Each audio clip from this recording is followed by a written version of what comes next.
जैसा कि हमने पिछले पार्ट पर देखा था, मंजू के हस्बैंड को एक सिपाही ने गोली मार दी थी और मंजू को भी गोली मारने वाली थी, लेकिन तभी वहाँ पर सानू आ जाता है और मंजू को बचा लेता है। और उसके बाद हॉस्पिटल में मंजू के हस्बैंड जुनेद का मौत हो गई और जब मंजू घर आया तो उसके घर वालों के साथ भी उसकी झगड़ा हो गई। और उसके बाद मंजू चर्च में जाता है और चर्च से जब वो लौट रहा था तब वो सानू से मिलता है और एक कार उन दोनों के पीछे कर रहा था, इसलिए वो दोनों फॉरेस्ट पर चला जाता है और सानू मंजू को कुछ वीडियो क्लिप दिखाता है और तभी मंजू कहता है ये मेरी हस्बैंड का सोता भाई जुनेद है। इसके बाद सीन शिफ्ट होता है और हमें जुनेद की मौत की 2 महीने पहले का सीन दिखाया जाता है। यहाँ पर हमें एंडरसन मिलर को दिखाया जाता है जो वाशिंगटन डीसी में होता है। वो वहाँ पर एक असिस्टेंट सेक्रेटरी होता है। उसके बाद उसके पास एक कॉल आता है और कहता है कि तुमने बहुत गलत किया। उसके काम के लिए उसको ब्लेम कर रहा था। हमें ये तो नहीं पता चलता कि ये किस काम के बारे में बात कर रहा था। और अगले सीन में अमेरिका कोरिया के बारे में कुछ मीटिंग कर रहा था और वहाँ पे मिलर भी होता है और अमेरिका का प्रेसिडेंट कहता है नॉर्थ कोरिया ने बहुत बड़ी एक न्यूक्लियर सबमरीन बना लिया है और वो हमारे ऊपर अटैक भी करने वाला है। मिलर बाद में एक लेटर को लिखता है और उसको पेन के अंदर फिट करके उसको जुनेद के पास भेज देता है और जुनेद उस लेटर को देख रहा था और लेटर में लिखा होता है कि इसने मेरा फ़ोन लैपटॉप सब कुछ बंद करके रखा हुआ है और यहाँ से और होने वाला है, प्लीज़ मेरी मदद करो और लेटर को पढ़ते ही जला देना। अगले सीन में हमें सुनहो को दिखाया जाता है। वो मंजू के बारे में ही याद कर रहा था, लेकिन तभी उसे एक 2023 की न्यूज़ याद आती है और उस न्यूज़ में वो पहली बार मंजू को देख रहा था और मंजू कहता है कि बहुत सारे नॉर्थ कोरिया के लोग साउथ कोरिया में रह रहे हैं, हम सभी भाई बहनों की तरह रहते हैं, हम सभी को मिलजुल कर रहना चाहिए। उसके बाद सीन शिफ्ट होता है और हमें मंजू को दिखाया जाता है। मंजू जैंग से मिलने के लिए जैंग की ऑफिस में आया था और मंजू कहता है मुझे बताओ मेरे हस्बैंड ने मेरे लिए सिक्योरिटी कब भर दी थी, ये कब की बात है। तभी जैंग सोच में पड़ जाता है और कहता है ये तब की बात है जब तुम यहाँ आई थी। वो तुम्हारे बारे में बहुत चिंतित थी, इसलिए वो उसने तुम्हारी सिक्योरिटी बढ़ा दी थी और वो प्राइवेट मीटिंग करता रहता था, वो कॉल्स भी करता रहता था और मुझे कुछ भी पता नहीं वो छुप छुप के क्या करता रहता था। एक बार हम कहीं पर जा रहा था, तभी हमारे पीछे एक गाड़ी पड़ गई। तभी जुनेद ने कहा कि ये गिलहरी की गाड़ी है, ये हमारे पीछा कर रहा है।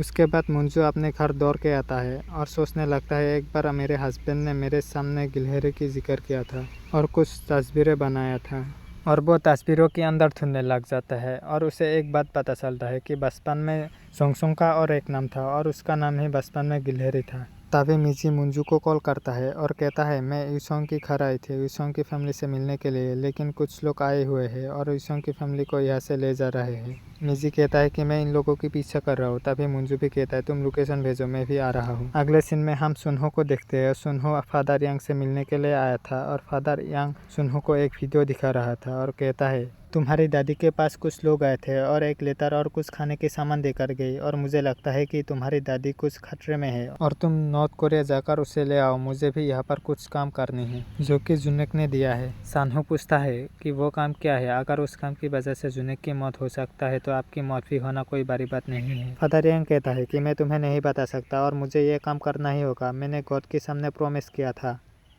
अगले सीन में हमें मेजी को दिखाई जाती है। वो योंगजोंग की फैमिली का पीछा कर कर कर एयरपोर्ट तक पहुंच गया था और उसे एयरपोर्ट पर पता चलता है कि योंगजोंग की फैमिली हमेशा के लिए कोरिया छोड़कर जा रहा है। तभी योंगजोंग की फैमिली को जो लोग लेकर आई थी वो लोग मिजी के पास भी पहुंच जाता है और मिजी को पूछता है तुम कौन हो और यहाँ पर क्या कर रहे हो, और मिजी को किडनैप कर लेते हैं। अगले सीन में हम मंजू को देखता है जो कि एयरपोर्ट पर पहुंच चुका था। वो मिजी को ढूंढ रहा था एयरपोर्ट पर आके, लेकिन उसे मिजी कहीं नहीं मिलती। तभी वो मिजी को कॉल करता है, लेकिन कॉल जैंगसेंग उठाता है और मंजू को पता चलता है कि मिजी का फोन जैंगसेंग के पास है। तभी मंजू पूछता है कि मिजी कहाँ पर है। तभी जैंगसेंग बताता है मैं उससे मिलना चाहती थी। तभी मिजी चिल्ला कर मंजू को कहता है कि तुम कहाँ पर हो, मुझे तुमसे मिलना है।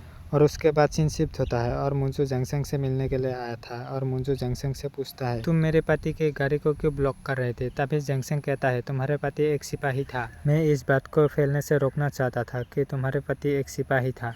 प्रेसिडेंट बनने के बाद अगर जनता को ये बात पता चलता कि वो एक सिपाही है तो तुम्हें पता है क्या होता। मंजू कहता है मुझे अपने हस्बैंड के ऊपर पूरा भरोसा है कि वो एक सिपाही नहीं था। तभी जंगसुंग कहता है मेरे पास एविडेंस भी है कि वो एक सिपाही था और तुम्हें तो पता है मैं एक प्रोसिक्यूटर हूँ और देश की रक्षा करना मेरा काम है।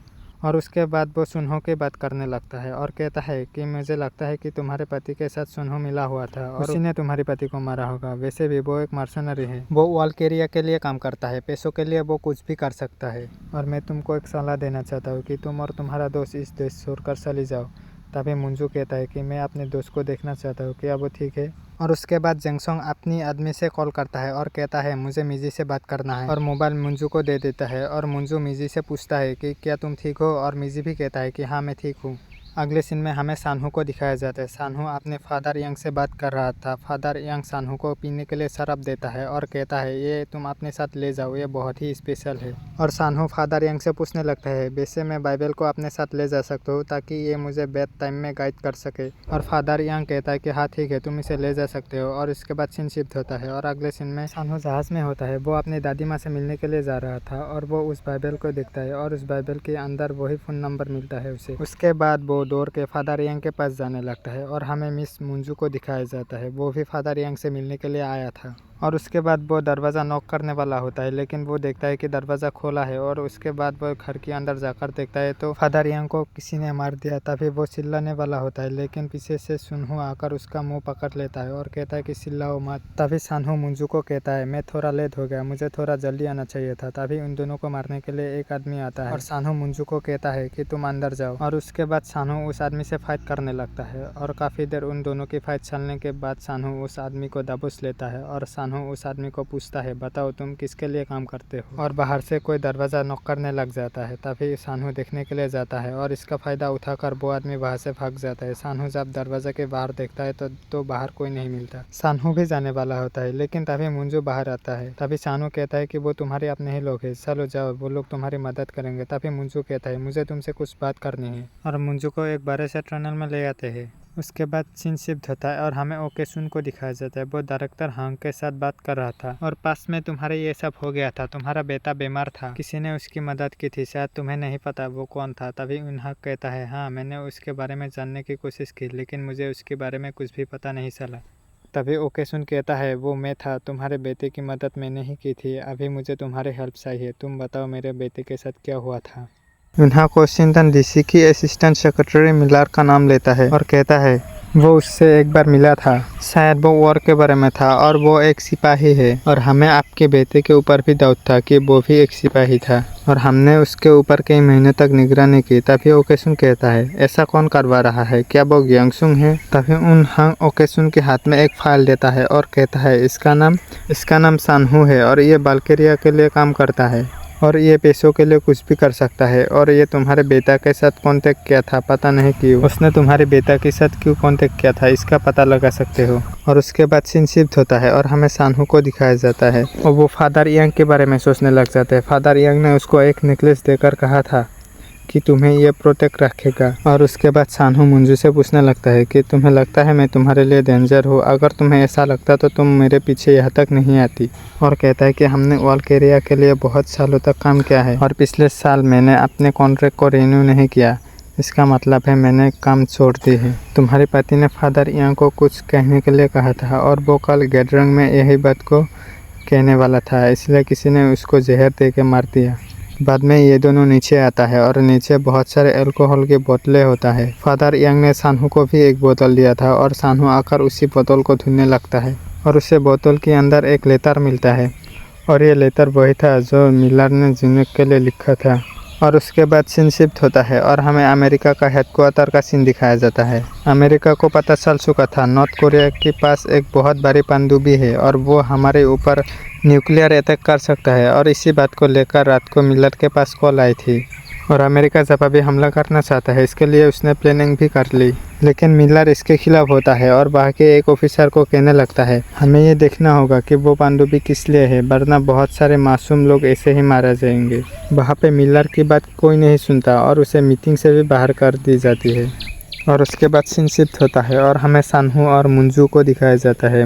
सानहू मंजू से कह रहा था कि इसलिए मुझे फादर यांग ने कहा था मुझे अपनी दादी को नॉर्थ कोरिया से चाइना लेकर जाना है। तभी मंजू कहता है ठीक है, तुम अपनी फैमिली को लेकर यहाँ से चली जाओ और मैं यहाँ पर सब कुछ देख लूँगा। और उसके बाद उसी जंगल से वो दोनों बाहर जाने लगता है और फादर यांग ने जो सानहू को नेकलेस दिया था वो नेकलेस सानहू मंजू को पहना देता है और कहता है ये नेकलेस मुझे फादर यांग ने दिया था, ये नेकलेस तुम्हें अब हेल्प करेगा। और उसके बाद वो दोनों अलग अलग हो जाता है। उसके बाद सीन शिफ्ट होता है और मंजू ग्यांगसुंग से मिलने के लिए आती है और तभी ग्यांगसुंग की गाड़ी मंजू के सामने से जाने लगती है और ग्यांगसुंग जब मंजू को देखता है तो अपने गाड़ी को रुकता है और बाहर देखकर मंजू को कहता है कि गाड़ी के अंदर आ जाओ। और उसके बाद मंजू गाड़ी के अंदर जाकर उस लेटर को ग्योंगसुंग के हाथ में दे देता है और सारी हालातों के बारे में बताने लगता है। तभी ग्योंगसुंग कहता है अगर ये लेटर फादर यांग ने पहले ही जला दिया होता तो उसकी डेथ नहीं होती, और कहता है कि मेरा काम बस यही है कि मैं इस वॉर को रोकना चाहता हूँ और इसके लिए मुझसे जो भी होगा मैं वही करूँगी। और उसके बाद वो मिस मंजू को कहता है मुझे पता है तुम्हारे पति को किसने मारा है, तुम्हारा प्रॉब्लम यही है कि तुम बहुत ऑनेस्ट रहते हो, तुम्हें इतना ऑनेस्ट नहीं रहना चाहिए और ऑनेस्ट होना भी कई बार बहुत बड़ा गलती होता है और इसी वजह से ही तुम्हें अपने जॉब से भी निकाल दिया गया था। उसके बाद वो कहता है जल्दी से इस कंट्री को छोड़कर चले जाओ, मैं यहाँ पर सब कुछ हैंडल कर लूँगा और ये मेरा ऑर्डर है, तुम्हें जाना ही होगा। और उसके बाद हमें सानहू को दिखाया जाता है। वो सीन आ चुका था और कुछ लोगों को वो पैसा देता है क्योंकि वो फिर से नॉर्थ कोरिया लौटना चाहता था। उसके बाद सीन शिफ्ट होता है और हमें मिस मंजू को दिखाया जाता है। वो ओके सुन के घर आया था ओके सुन से कुछ बात करने के लिए। तभी मिस मंजू कहता है आपको ऐसा लगता है कि मैं चेयरमैन की पोजीशन के लिए कैंडिडेट बनने के लिए सही हूँ। तभी ओके सुन कहता है तुम्हें पता है मैंने बेटे की शादी तुम्हारे साथ क्यों की, क्योंकि तुम्हारे अंदर बहुत सारी खासियतें हैं लेकिन एक खासियत मेरे बेटे के अंदर नहीं था। और उसके बाद मंजू की स्कूल टाइम की कुछ फोटो दिखाकर कहता है मुझे पता है तुम्हारे बचपन से यही सपना है कि तुम प्रेसिडेंट बनना चाहते हो। तभी मिस मंजू कहता है ठीक है मैं प्रेसिडेंट बनने के लिए तैयार हूँ, आप मेरी हेल्प करो। तभी ओकेसुन कहता है कि बोलो मैं तुम्हारे लिए क्या कर सकता हूँ। तभी मिस मंजू कहता है सबसे पहले तुम्हें अपने बेटे को अपने देश से बाहर निकालना होगा। अगर मैं प्रेसिडेंट बन गई तो मेरे पास दुनिया की जितने भी संपत्ति है मैं सब के सब आपको लौटा दूंगा। उसके बाद सीन शिफ्ट होता है और हमें सानहू को दिखाया जाता है। वो नदी क्रॉस करने के लिए नदी के पास आ चुका था। तभी वो देखता है जो लोग नदी क्रॉस करना चाहता है उसे नदी के बीच में ही शूट कर दिया जाता है। उसके बाद सानहू इथान को कॉल करता है और कहता है अपने क्लाइंट को बता दो कि मैं उस लड़की की बॉडीगार्ड बनने के लिए तैयार हूँ। और इसके बाद ये एपिसोड यहीं पर एंड होता है।